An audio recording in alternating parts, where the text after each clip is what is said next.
बिस्मिल्लाहिर्रहमानिर्रहीम। अस्सलामुअलैकुम। Welcome to my YouTube channel Areeba's kitchen. आज जो मैं रेसिपी आपके लिए लेकर आई हूँ वो है दूध की कच्ची लस्सी की रेसिपी, जो गर्मी को भी दूर भगाती है और हमारी जिस्म में नमकियात को भी पूरा करती है। तो चलें बनाना स्टार्ट कर लेते हैं।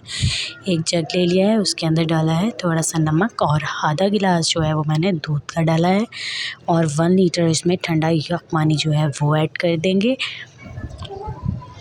और ये हमारी कच्ची लस्सी जो है वो बनकर तैयार हो जाएगी। बहुत फ़ायदे हैं इसके, इस गर्मी के मौसम में आप बनाएं ये बार बार और बच्चों को भी पिलाएं, खुद भी पिएं। और कोई इसमें इतना खर्च भी नहीं है, बस दूध तो हर घर में ही होता है। और आप बर्फ़ ऐड कर देंगे इसके अंदर और इसको ठंडा करेंगे। नमक आप अपने अकॉर्डिंगली ऐड कर लीजिएगा, नमक टेस्ट कर लीजिएगा, अगर कम लगे तो और ऐड कर लें।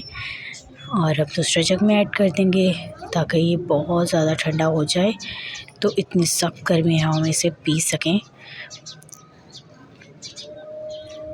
चैनल पर नए हैं तो चैनल को जल्दी से सब्सक्राइब कर लें और बेल आइकन भी प्रेस कर दें ताकि आपको मेरी आने वाली सारी रेसिपीज़ मिल सकें।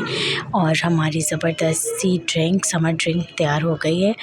आई होप आपको रेसिपी पसंद आई होगी। रेसिपी पसंद आई है तो लाइक, कमेंट, शेयर करना ना भूलें। मैं मिलूँगी आपसे नई वीडियो में नई रेसिपी के साथ। तब तक अपना बहुत ज़्यादा ख्याल रखें। अल्लाह हाफ़िज़।